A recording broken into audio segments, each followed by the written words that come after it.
Two guys who love to talk fantasy baseball. 3-2. This is Full Count Fantasy Baseball. In a year that has been so improbable, the impossible has happened. Here are your improbable hosts, Dean Millard and Jordan Blundell.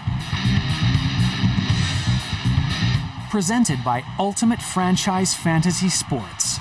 Get in the game where you own the game.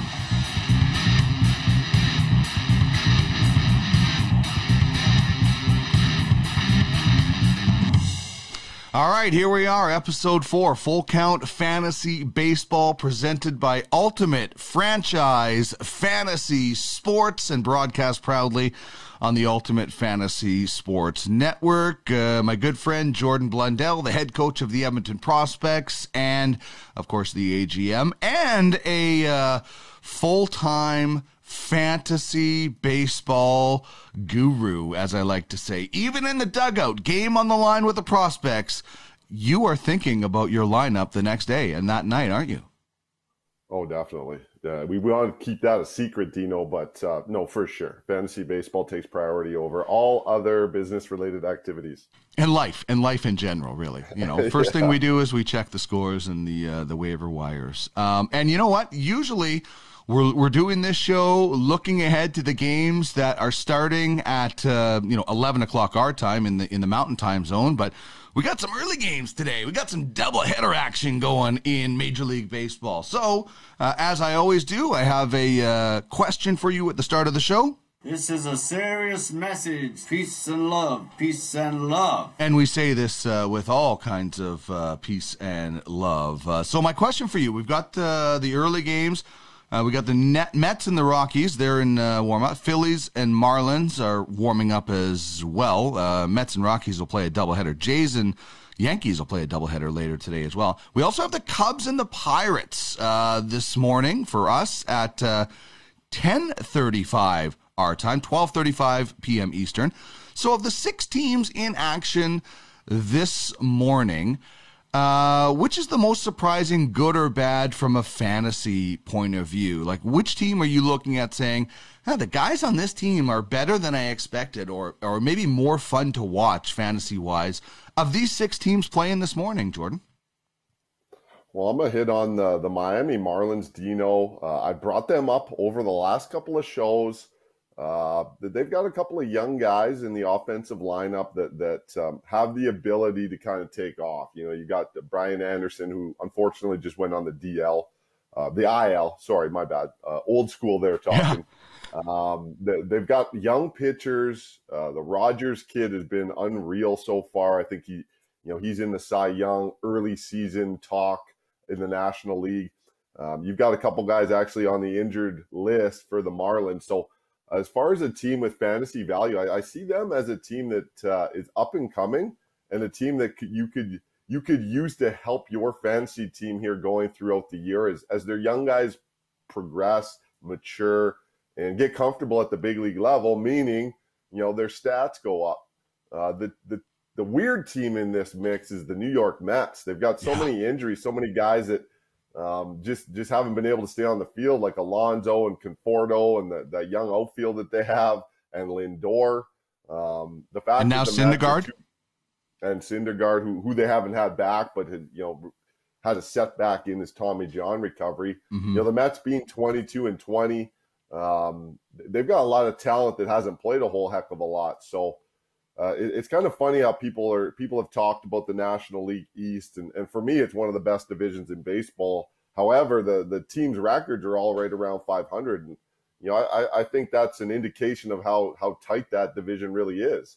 I expect the winner of the NL East to really challenge to get to the World Series out of the National League this year. Well, you still have some time before that game starts to make sure Francisco Lindor is not in your lineup, because he has been god-awful. We're going to get to him in a little bit. He's been just terrible. But big thanks to our title sponsor, Ultimate Franchise fantasy sports. It is easily the most realistic. It's the highest stakes fantasy game out there. Whatever sport UFFS builds mimics nearly everything about the league it's based on. Right now, hockey is in play. Franchises have sold for $51,000. The prize pool is $31,000 this year US. Next year, it'll be starting at close to $40K US of score coin.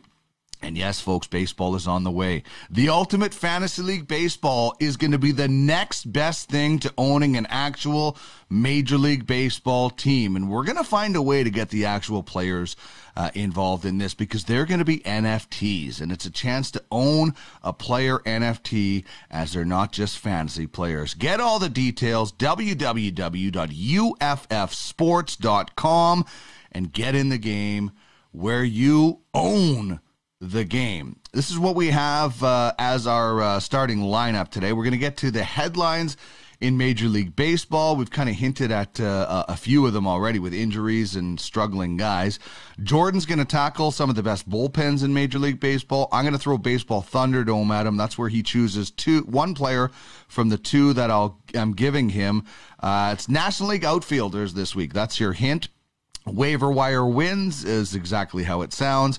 Jordan will go through the top three in a division. We'll take a look at some prospects in Prospect Peak. And in Rule Your League, we'll give you, either a rule to live by or a rule that might just make your league a whole lot better, things like that. Or you as a fantasy player could make better. And here are the ways that you can get in touch with us. You talking to me? You talking to me? You talking to me? Then who the hell else are you talking to? You talking to me? Well, I'm the only one here.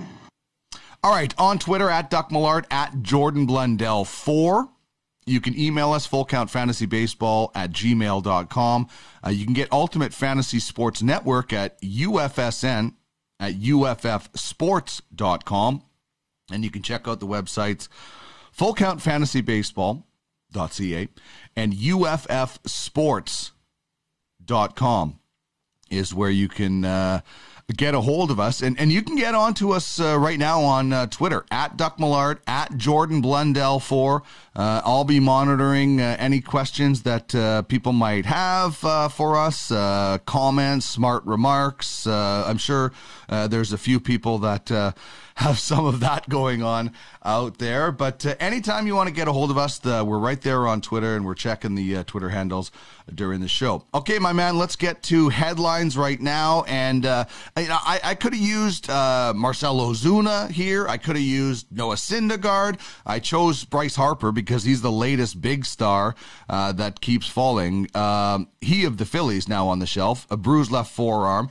It's retro to Sunday, and this could just be the Phillies saying, you know what, Bryce, you need a break. Obviously, things are not going well because he's 0 for his last 16. Now, having said that, he still leads the Phillies in a bunch of offensive categories and has a 900 OPS. So it tells you how good of a season he was having, but it has been delayed, unfortunately.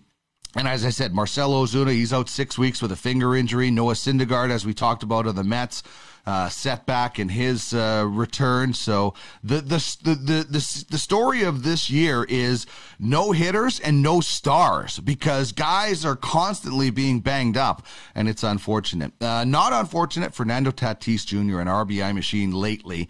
A grand slam on Sunday. He had 6 RBIs in that game.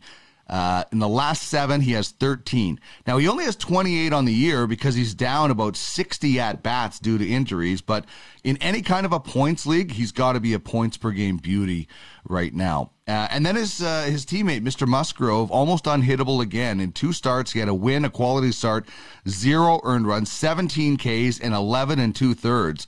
He already has 1 no-hitter this year, and he only gave up 3 hits in 2 starts.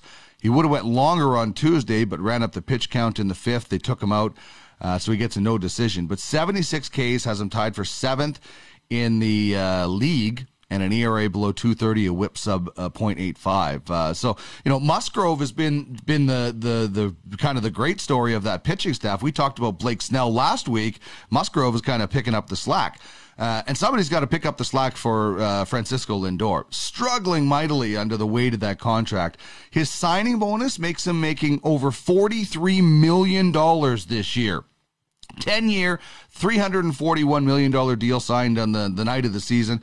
I traded for him in the offseason. He has been horror awful, Jordan. Horror awful this year. 5 hits in his last 29 plate appearances, 1 RBI in his last 7 games, an OPS of 565. He's not even walking either. There is almost zero fantasy value from him right now, and I stopped putting him in my lineup. I got Dabby Swanson. He's the shortstop I'm going with right now because Lindor has been off. I'm not saying he's going to be that all year, but right now he has been maybe the worst fantasy player this year as far as what expectations might be. And, Juan Soto hasn't been great, but it's time to buy low on Soto. Feast or famine with him. In his last 10 games, he's been over 1,000 OPS 5 times, under 500 5 times. If you have room for a superstar, I'd be sniffing around whoever has him in your league. Maybe they're frustrated with him, or maybe they're out of the race already. But buy low on Soto is my final piece of advice on headlines today. So what are the things that grabs your eye, your ear, or your attention out of those 5 headlines today? Now we'll jump on Bryce Harper 10-day IL. I've got Bryce in one of my keeper leagues. I made a deal like 3-4 years ago, gave up a bunch of draft picks to get him. He's been solid for me, Dino. But I'm going to back up Bryce Harper on the character side. He's been playing hurt. That 0 for 16 is a star player dragging himself onto the field to try and help his ball club in a very tight National League East. So as far as fantasy value, he's provided me nothing recently. However, as a fan of baseball, Dino, I love what Bryce Harper brings to the Phillies. An important part of that clubhouse, that team. And he's fun to watch when he's right. He's had a little bit of shoulder issue. He got hit in the face with the fastball. He's trying to play the next day. This bodes well for the Phillies to have that kind of a guy, be that kind of a guy for that ball club. So him going on the IL, I think, is the right time. Get it done right now. Give him some time to get that body right, because he's a potential top 10 fantasy player, but in reality, he's a guaranteed top 30 type guy. So get him healthy, Phillies. It's a good move right now. The next headline I'm going to touch on, Dino, is Francisco Lindor. Oh, geez. Horror awful. OMG on this. I love how you put that, Dino. Horror awful is right. At this point, I'm like, is he hurt? Is there something wrong? Because, even watching him on Sunday Night Baseball there a couple of weeks ago, you can see it in his face, his body language. He's trying to put on the brave face, Dino, but he is defeated. He might as well be hitting right-handed, left-handed. I mean, he's a switch hitter. It doesn't matter. He could go righty, lefty. He could hit standing on his head. It is not happening for him right now. He is the worst fantasy baseball player to date this year. Yes. And that sucks because he's such an energy guy. He's such an exciting player. He's a top 10, guaranteed top 30 type guy. So right now, to see what he's going through, it just reminds me of back in the day before fantasy baseball got really huge, Dino, the Derek Jeter. Remember Derek Jeter went like 0 for 38 or whatever it was? Right. And then the Boo Birds were out in New York. It was like really the only time he ever struggled in his career. Jeter sucks and all that. And, obviously Jeter doesn't suck. So honestly, for Francisco Lindor, I hope he comes through this soon. He's a great kid. Like, I'm talking like I'm such an old guy. He's a great kid. He's fun to watch. He's a plus defender. Like, he's got so much to offer. I hope he turns it around because the Mets need it. And frankly, Francisco Lindor is too good a player for this to continue on much longer. So let's get it fixed, Francisco. Come on. There's no way we should be talking about Francisco Lindor as the worst fantasy player this year. We should be talking about Lindor in the same conversation as we do as Tatis and Trevor Story and all the terrific shortstops that are out there, because he's getting paid as the best one, and his past performances show it. So something, whether it's like, oh my God, I got to live up to this contract or what, but whatever it is, he needs to get it figured out, or else I'm in big trouble. I got to trade him at the end of the year. He's on an expiring contract that I can't resign. Nobody's trading for him when he's hitting like 120 or whatever. So it's absolutely atrocious what Lindor is doing to fantasy owners this year. He should maybe pay them. Take some of that $341 million, start spreading it around to everybody that owns Francisco Lindor. Say sorry with your wallet, Francisco. That's what I'm telling you to do. That's the advice I'm giving, Mr. Lindor. All right, take us through what you got for the best of bullpens today, my man. All right, I love talking bullpens, Dino, so this is a great segment. So I'm going to hit on the top non-closers of the past 14 days. A couple of these guys, if not all three, could be available in your league. You got a couple of former Blue Jays there. Daniel Hudson had a short stint with the Blue Jays. He's been on fire, Dino. Like, this is production out of the bullpen. 7 1/3 innings, 11 Ks. He's picked up a win, 7 holds. So every time out, he's held the game with a 0 ERA. I'm not sure. I'm no mathematician, but I don't think you can do any better than that. Then we got Ryan Tapara, a longtime Blue Jay. He's dealt with some arm issues here recently, but he's back, baby.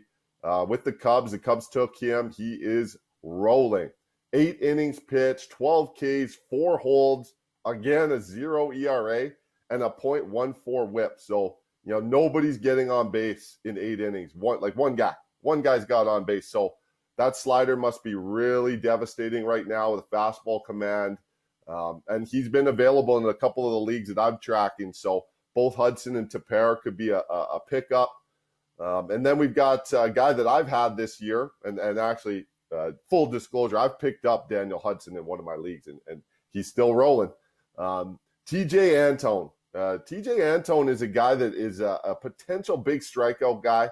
As evidence, 8 2/3 innings over the last 14 days. He's got 11 Ks, and he's kind of a swingman with the Reds bullpen. They mix and match, similar to what the Tampa Bay Rays might do. He's got a save. He's got 2 holds. He's got a 0 ERA. Man, 0 ERA over 14 days, that's pretty solid. The life of a reliever is not easy. Pitching every other day or going 2 days in a row with a day off and then going back, or sometimes, guys get extending 3 days in a row. It's not easy to get up and down like that, Dino. And these 3 guys as non-closer reliever options in your fantasy league have been dynamite. So I'd get on that waiver wire, see if they're available here going into the weekend, and look to bolster your bullpen with a couple of guys that we've just named. Well, I'm going to have a little bit about bullpens a little bit later on in Rule Your League. So I think that's great. We get so focused on saves when it comes to relievers. And, the beauty thing about the Ultimate Fantasy League Baseball when we get going is, you're going to have your 9 position players. You're going to have a DH. You're going to have your 5 starters. You're going to probably have 5 relievers per night that you're going to be able to start. And you're going to be working in middle relief guys because it's exactly what Major League Baseball is going to be like. And we want to give value to those relief pitchers because just like we're going to give value to O-linemen in football, they are very important. Relief pitchers are massively important. So everything is going to be the same. So I love that you pointed out some guys with some holds or just some minuscule numbers that can help your ERA, and that's what I'm going to go with a little bit later in Rule Your League. So I think that's great to, and I love that we highlight the bullpens because, like I said, so many quote unquote fantasy leagues only focus on saves and sometimes holds and things like that. So I love that our league has holds in it, and it allows you to just bring in so many different players. So bravo on that, and your reward for that is this. Welcome to another edition of Thunderdome! You be cocky and arrogant, even when you're getting beat. 2 men enter, 1 man leaves. Prediction? Yes, prediction. And right now, I've got 2 men. It's serious. It is serious, and it's going to be tough for you this week, Jordan. I am just warning you right now. This, you could be picking against, one of your favorite fantasy players in this one because we're going National League Outfield Stars. Are you ready for Baseball Thunderdome? I'm ready. Here you go. Baseball Thunderdome, National League Outfield Stars. Your boy Bryce Harper against Jesse Winker. Who are you taking between Baseball Thunderdome, between Harper and Winker. You know what, Dino? I look at this as a long-term play, and I made a deal a couple years ago, put the franchise on my boy Bryce Harper.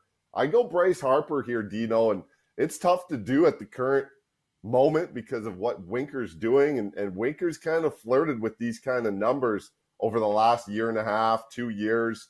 I love the lefty bat. He's a huge presence in that batter's box. Tough to pitch to. I mean, he's got all the makings of a fantasy stalwart, fantasy keeper. But I'm going with the history here. And Bryce Harper with the MVP, with the consistent top 30 fantasy value year in, year out. You know, you're just waiting for Bryce Harper to make it click again and end up picking up another MVP or two here throughout his career. And he's entering his prime right now. He's late 20s, and he's really shortened his swing. So, Dino, that for me is an easy decision. Now, if you asked me this in a year or two, Winker might have come up by then and taken the mantle from Bryce Harper. But as it stands right now, I'm going baseball Thunderdome, 2 men in, 1 man out. I'm taking my boy, Bryce Harper. That's really interesting because I'm going to make you a bet right now. I bet you when all is said and done, Jesse Winker has more MVPs than Bryce Harper. The way Winker is crushing the ball and coming up, he is going to be one of those guys. He's not as highly touted as Bryce Harper.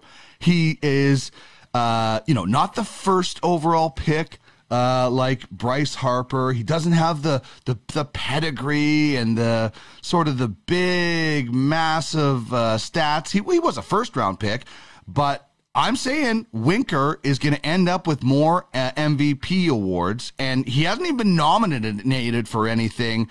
But this is a guy who is just absolutely crushing the ball.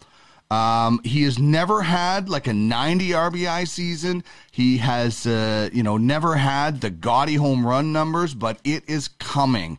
I'm watching a lot of Reds games. You kind of got me excited about the Reds a couple of weeks ago. So that's me being bold. That's my bold prediction is that, and listen, taking Bryce Harper over Jesse Winker is not a dumb decision by any means. I'm just saying, I think as this goes, Winker is going to outplay Bryce Harper. And you know what? They could end up both being Hall of Famers, right? Like they're both on a terrific trajectory. Harper has just done it for a little bit longer.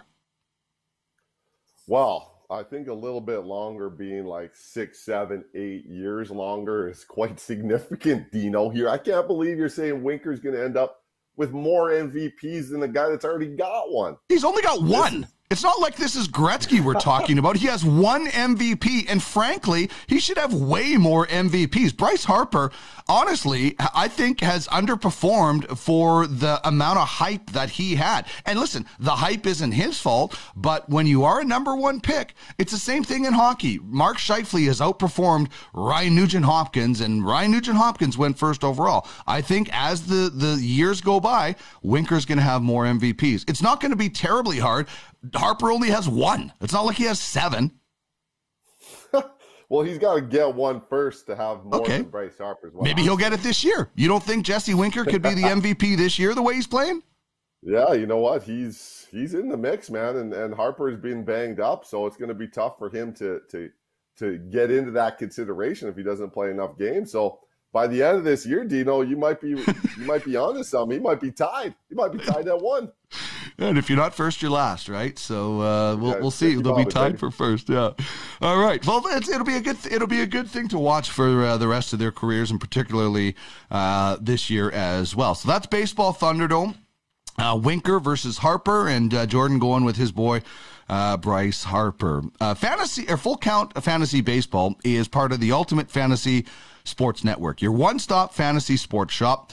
We are building something unbelievable. You will want to be involved if you have a fantasy sports show, daily, monthly, weekly, whatever sport. If it's about fantasy sports, we'd love to chat. Email us, UFSN@UFFsports.com, and get in the game where you own the game. All right, let's jump to the waiver wire now, and we'll talk about a couple of waiver wire wins. I think if you're smart on the waiver wire, man, you can trade away picks. You can get aggressive with some draft picks. If you're confident that you can find guys to fill in, you're probably not finding those AAA superstar, not AAA baseball, but like top shelf 3A superstars like the Winkers, the Harpers. You're not getting those guys, but you could get guys to kind of fill in the gaps. And this is what I'm going this week. I'm going with Charlie Morton, who for whatever reason, whenever I hear Charlie Morton, I think of the old pitcher for Major League, you know, the up your butt Joe Boo sort of guy, the religious pitcher. That's, for whatever reason, I kind of think of that guy in Major League. But Charlie Morton for the Braves, in his last 13 innings, has a .75 ERA and 17 Ks. And I picked this guy. He has over 60 Ks in the season. I grabbed him as a stream option, and then I looked a lot closer after his second start. I'm like, this is a guy I'm going to hold on to for a little while instead of just dropping. And I'll tell you, streaming guys is killing me in that prospects league. And that's something we can get into a little bit later about, do you take the chance on a guy, you stream him and he blows up with an 18 ERA and it blows you up. But Morton is a guy that I picked up as a streamer and kept him because he's been pretty consistent. Earlier in the season, he wasn't. He was like 6 ERA, 0, 6, like one game to the next. Maybe now he's leveled it out a little bit with that Braves, who seems like they're only going with a 4 and then a bullpen start every once in a while. So what do you got going with a Rockies pitcher of all people? Well, I think you've identified the 2021 Dean Millard version of Mike Fiers here with Charlie Morton. That's right. Your guy. He's I had him at the start of the year. I drafted him in one of my leagues, and I just couldn't deal with the unevenness. Like you said, Dino, I hope for him and the Braves, he is leveling off. He's proven commodity, and he's a guy that's got it done in the playoffs. So that's kind of why the Braves picked him up.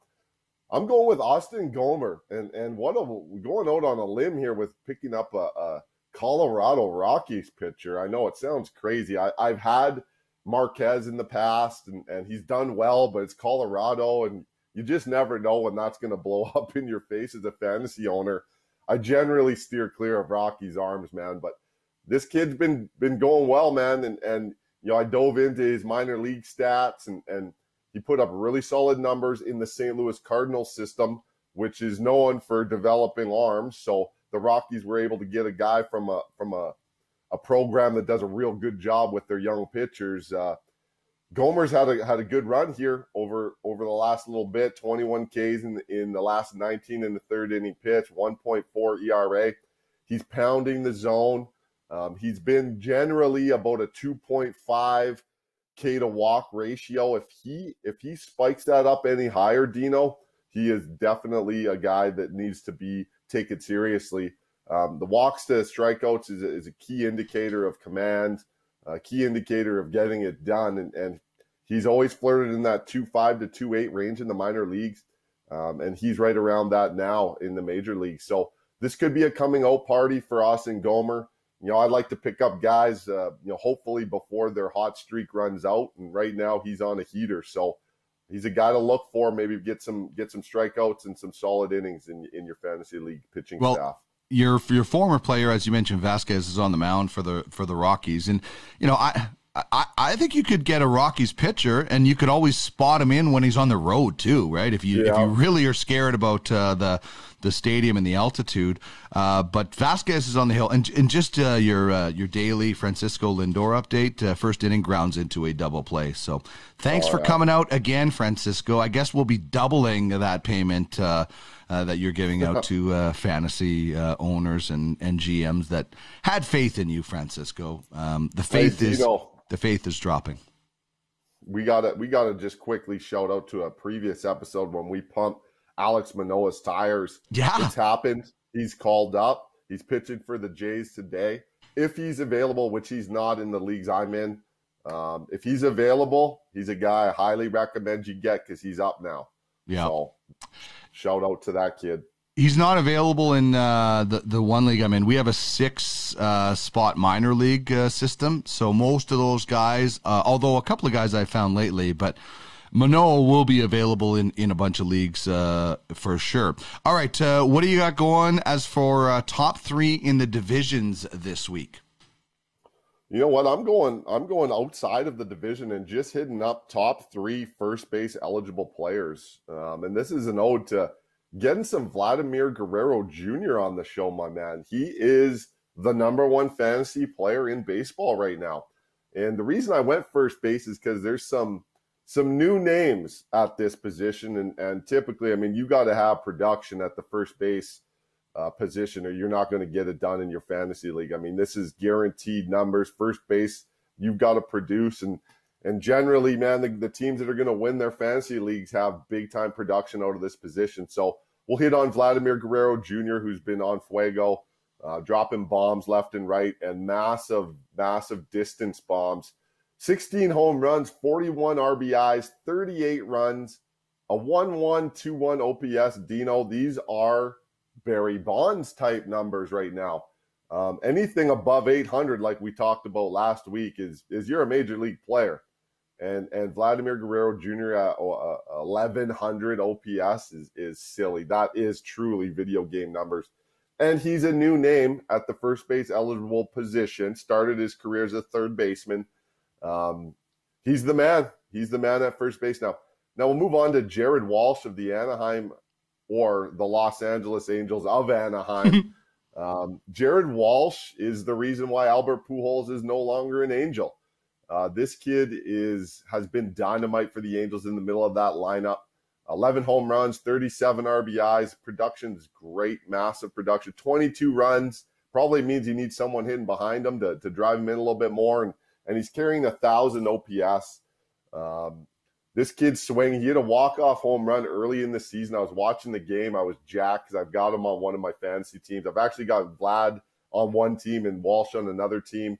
And you know what? Walsh was a little bit unheralded. Nobody really knew about him coming into the year, or you know, unless you're a true fantasy stalwart player. It's a new name for fantasy players. So if you've got Jared Walsh, you're laughing right now. You're happy. And the third guy, you know what? I had to go in here. I've got you as a huge Dodger fan. I got my old roommate from college as a massive Dodgers fan. So Max Muncie, and he is multiple position eligible, which you know I love, Dino. 10 home runs, 25 RBIs, 34 runs, and a 996 OPS. You know what? Max Muncie is the National League walking machine. Yeah. He's so patient at the plate. Patient probably to a fault at times, Dino, like you mentioned on a previous show. These three guys right now are the top first base eligible players in fantasy baseball. There's no doubt that none of them are available in your leagues, but I wanted to highlight where we're at in the game today with some new names gracing the leaderboard at the first base eligible position. Mm-hmm. Well, first of all, is this a J show like Manoah and Guerrero? Like, is this a J show? Secondly, I drafted Jared Walsh in the Prospects Baseball League, so I am one of those guys that was high on him. You know what my strategy? I went with guys that I had, researched or were, I went with all my guys that I wanted, the proven players, and then I went with guys who I was reading a lot about that were, whether they're called sleepers or, projected to bust out. Not all of them have worked out. I've dropped, a few of them like you normally do, but he is a guy who is in. Like I've got Bellinger that can play that position on the IL right now.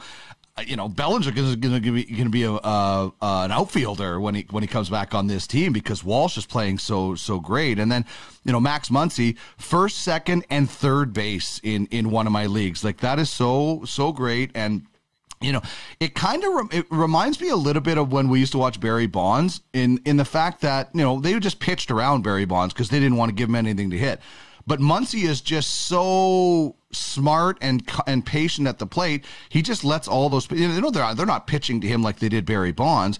But even Kershaw, they were interviewing Kershaw during a game, and he walked, and Kershaw was like, "Oh, surprise, surprise, another walk for Muncie." Like it's just he is so patient, and before it was patient to a fault. Now he's actually swinging. Like he was letting some pitches go that he would have crushed in the past. For whatever reason, now he's swinging at those pitches and he's going as you see. But Vladimir Guerrero Jr., my goodness, like he is ripping the ball like he did in Double-A a few years ago when he was just rising up the ranks. I mean, I'm not usually a big Blue Jays guy, but I'm tuning in to watch Vlad hit the ball these days. Like it's fun. It's fun to see young players crush the ball with so much enthusiasm. Like, I was watching the Braves Red Sox game last night that was going till like 1:30. I can't remember who hit a homer. It was 9-5. The guy pimped it out at down 9-5 at 1:30 in the morning Eastern time, and I loved it. So I'm not saying Vlad Guerrero needs to pimp everything out, but just the young excitement and the power from a guy like Vlad Guerrero, it's awesome to see, isn't it? It's so good, and I was a huge Vladimir Guerrero Sr. fan. I grew up an Expos fan. Vlad Guerrero Sr. is one of my favorite players of all time, and it's super cool, man, that the Jays got Junior to continue that lineage for me as a fan, to watch this family destroy baseballs. And you know what? Vladimir Guerrero Jr. is just getting started, dude. He had a little bit of a lull this season. He had he went into a little bit of a funk there for, I don't know, maybe it was about a week. And then, like, that seems like it's never even happened with the number he's putting up. So, you know what? For Canadians, they get a lot of Blue Jay games on TV. You're in for a real treat with a guy like this that conceivably could hit in the middle of the lineup. He's like 21 years old. He could hit in the middle of the lineup for the next 15 years. You've been watching this potential future Hall of Famer in Toronto. So if you like Delgado, if you like some of the former previous power hitters that the Blue Jays have had, you're getting to see maybe the greatest power hitter in Blue Jays franchise history at the beginning of his career start to take off. So for Canadians that like the Blue Jays, get a lot of games, enjoy. That's pretty bold. There's some pretty big power hitters for the Jays. Like, George Bell was a pretty big power hitter, and that's so exciting to see somebody that might be able to take that mantle. And you know what? And then, you know, whenever his career starts slowing down, they just move him into the DH slot, right? So you just got a tailor-made situation for Vlad Guerrero Jr. Full Count Fantasy Baseball is presented by Ultimate Franchise Fantasy Sports. It is easily the most realistic fantasy platform out there. The Ultimate Fantasy Hockey League mimics everything about the NHL. We have a scouting program. Actually, you can scout every sport in the UFFS, but hockey we have going now. And our playoff series are ongoing right now. We had a playoff draft, and we have the Klein Cup, and these are NFTs, digital assets on the Zilliqa blockchain that you can bid, own, trade, own the game. Football is going to be auctioned off in July. We'll have golf in August, basketball in September, and then baseball right during the World Series. You can own the game. I absolutely cannot wait for that to get going. I can't wait to share all the details with everybody as we get them going. I can't wait for you to get involved and, you know, take a look at maybe the scouting program or something, because it's something that you do on a regular basis, which kind of leads us into Prospect Peak right now, as we'll take a look at the future. And as I take a look at the future of where we are right now physically, me being just outside of Edmonton, you being in the city of champions, or the city of getting swept, whatever you want to call it, the restrictions are starting to lift. The restrictions are starting to lift, and kids are going to be able to start getting activities again. I have to think that the prospects will be right around the corner. You guys have to be so excited about the potential of getting a season in, although maybe a bit of a traveling season while your new ballpark gets built. But you got to be getting close with the restrictions coming up on June 1st and the weather getting beautiful. You got to be getting itchy, man. Yeah, you know what, Dino? I think there may be an announcement coming. So if we're checking out Twitter feeds at EDM Prospects, they might have an announcement here to make about the WCBL season. The situation in Alberta has drastically changed for the positive, thankfully, and we're very hopeful to be able to announce something exciting coming up here pretty soon. So, Dino, I'm itching, man. It's almost surreal to think that I might manage a baseball game again. Like, that's not fantasy. I don't know how I'm going to be able to juggle this, because I've completely shut down everything but fantasy baseball. So to make some room in my life for something else, like my regular job, I don't know. This is going to be tough to juggle. Just remember, there's 3 outs in an inning, so don't come off the field until there's 3 outs. That's the cardinal sin for baseball players that always end up on the blooper reels where they start heading in with 2 outs or something like that. So I'm excited about that, and fans in Edmonton need something to think about right now because the alternative after that Jet series isn't good, so they need baseball to take their mind off of it. And who better than the prospects to do that? So my prospect, speaking of fantasy baseball that I'm going with this week, is Jesus Sanchez. You kind of talked about the Marlins a little bit. He's a Marlins outfielder, and there's been nobody hotter in AAA in this first month, hitting .449. He was hitting .510. He went 2 for 4, and it dropped. Like, that's how good this guy was. 1.364 OPS and crushing the ball as well. Has 3 triples, also 7 home runs, 20 RBIs. He'll turn 24 in October, and maybe by then he'll be back in the big club. He debuted a little bit last year, but I was so glad that this guy was not taken in my league because, this is also a way to fast track. If you don't have picks, you have prospects that can step in the next year.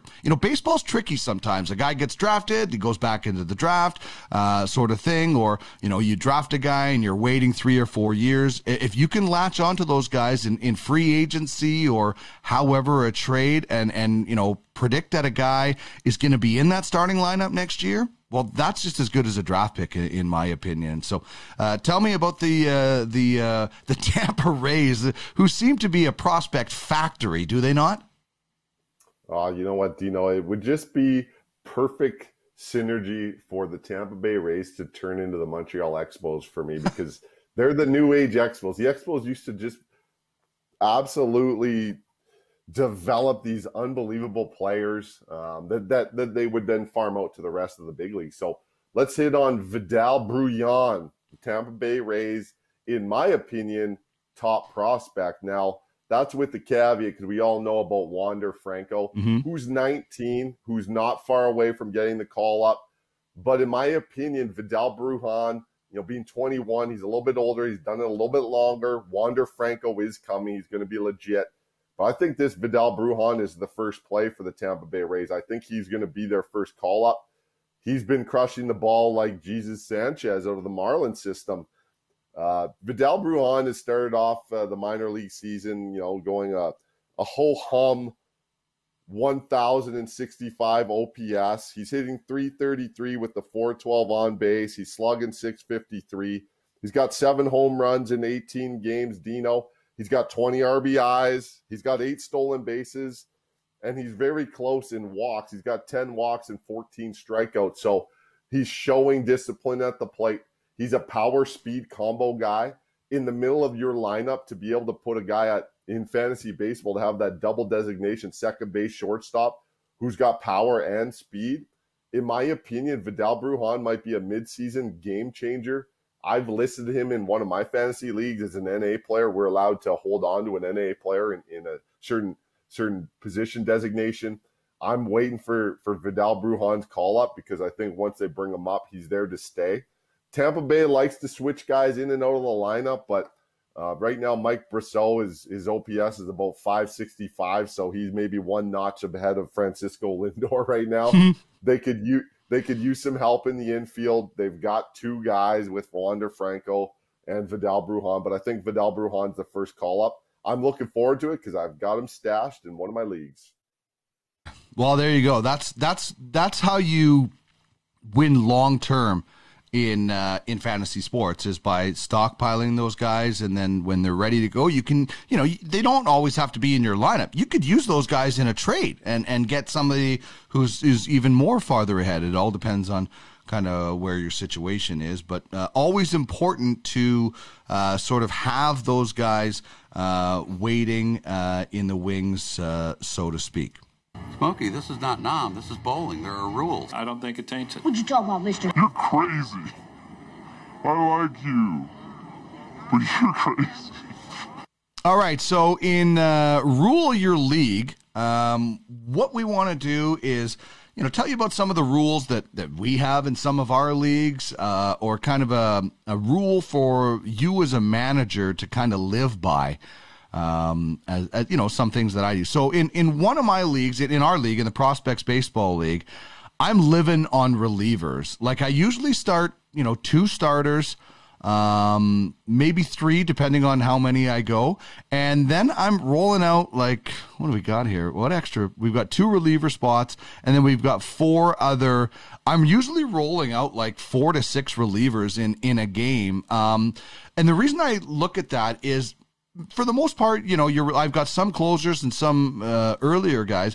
Their ERAs don't often balloon like you might see as a starter. Now, there is the odd time where a guy's going to get roughed up and you got to take a chance. But I find in our league, holds and saves are so valuable. So I'm going with as many relievers. And then, I have my starters.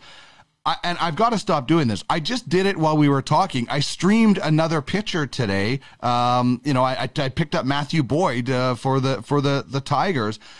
And I say I'm not going to do it every day, and then I'm back there looking for a starter to put it in, thinking that he's going to, because it's so tempting. You have 10 lineup changes you can make or moves on the waiver wire. It's so tempting to throw guys in there, but it can really backfire on you. Whereas I find the relievers, they don't backfire nearly as much with me, and I often win ERA, WHIP, holds or saves that way. So that's kind of the rule that I've been living. And then I'm just trying this out in this league. That's the cool thing. If you're in different leagues, you can try different things, and then you find something. And it obviously depends on your league rules, but I'm living with the relief pitcher this year. I'm going to try to win this league based on, I still have Walker Buehler. I have Jose Barrios of the Twins. Danny Duffy, who is having a great season, but he's on the IL. I want to hold on to him. And then Charlie Morton, as I mentioned, and then it's relievers. So everybody has their own strategy. That's my rule right now that I'm living by in the Prospects Baseball League. And one of the rules that you brought in this league last year when we started it out, we brought in one of our other leagues, and I absolutely love it. You want to talk about holds this week? Yeah, Dino, let's hit on, just to expand your point. I think as fantasy baseball continues to grow and your league gets more competitive, you need to start looking at adding the holds category. And I'm going to give you a couple reasons why, Dino. The save position is no longer a guaranteed one guy is your 30 saves a year guy and that he just throws the 9th inning.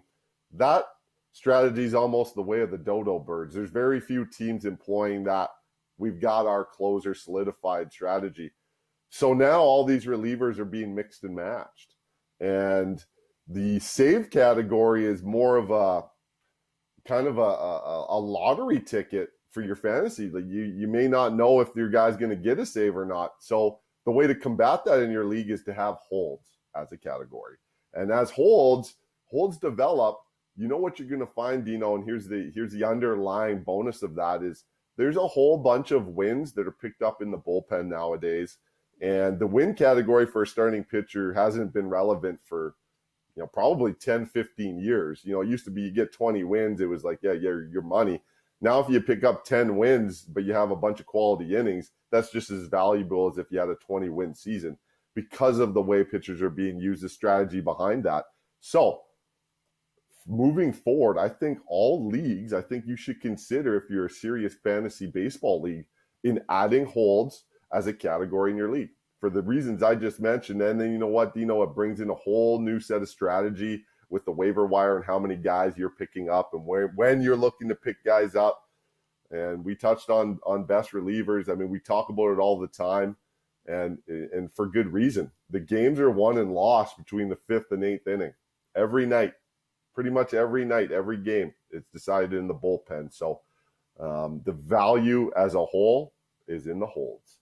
I am totally with you on that one. I think that is just such a it just brings in so many more players, and that's the great thing about fantasy is you want to bring in as many different guys and involve as many different guys. That's why the Ultimate Fantasy League Baseball is going to be so amazing because we're going to involve so many different players. So I don't know. I just tried to pick up another pitcher, and our league won't let me. I tried to drop Dane Dunning and pick up Dylan Cease, and it's not letting me do it. So I don't know if you're controlling some strings back there while you're talking and just messing with me. But Commissioner, can you? I'm going to jump on and pick up Dylan Cease here right now.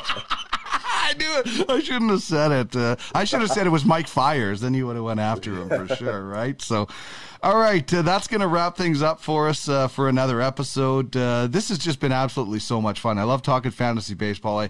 I can't wait to actually get out and watch you dancing on the third baseline. I mean, the guy who pitched against the Dodgers, I'm trying to think of who it was last night that I watched. He had the weirdest shuffle. It reminded me of Johnny Cueto, as you were talking about before. So I want to see your dance moves on third base in an actual game this summer, and then maybe we'll get some video and we'll let everybody see it here on the show. But thanks so much, man. The sun is shining out. I might have to get out and have a catch today with somebody. Maybe Trish will be. She'll be like the back catcher in Bull Durham. What was her name? She Nuke Lelouch was catching it. Yeah. So Trish will be the catcher, and I'll be the pitcher, and we'll have some fun, and we'll all get out and play, watch some baseball, and continue with our fantasy. So thanks so much for joining me as usual. I do have one piece of advice for everybody. Actually, you know what? We haven't got to weekend watch, actually. So I'll quickly tell you, you know what I'm watching. Giants-Dodgers starts tonight, but you got Buehler, Urias, Kershaw this weekend, Friday, Saturday, Sunday. So I'm just going to put my Do Not Disturb on here on my phone so nobody bothers me this weekend. So I'll be watching Giants-Dodgers. What do you got anything going on this weekend that you're going to be watching or doing? You know what, Dino? I can't get enough of the Oakland A's, man. They're my American League version of the Expos, the Tampa Bay Rays. Hopefully they move to Montreal. The A's have been doing this for years. I don't know how they keep doing it. They're just fun to watch. They keep running out good arms. They have good at-bats. They just play the game the right way. You know, it's got a part of that Bob Melvin in that dugout managing that ball club. But I'm going to be watching the Oakland A's play the Angels. I'm going to tune in there. That's a big AL West matchup. You know, the Angels have to do something at some point. I don't think it's going to happen. I think the A's are going to handle that series. So that's what I'll be keeping my eye on. Well, they already gave the Dodgers the Hall of Fame machine because they had to make room. So, you know, I don't know. I just feel so bad for Mike Trout and never hardly getting to see the playoffs, but we'll see what happens. Of course, Full Count Fantasy Baseball is part of the Ultimate Fantasy Sports Network. UFSN is your one-stop fantasy sports shop. Check out all the details. You can email them, UFSN@UFFsports.com, and check out the website, www.uffsports.com. All right, one more piece of advice for fantasy owners out there. You be cocky and arrogant, even when you're getting beat. And that leads us to wrapping up the show. For Jordan Blundell, the head coach of the Edmonton Prospects and the AGM, my name is Dean Millard. This show has been presented by Ultimate Franchise Fantasy Sports. Get in the game where you own the game. As we say goodbye, I would just like to remind everybody in Major League Baseball that they should be banning the shift. Have a great week in baseball, everybody.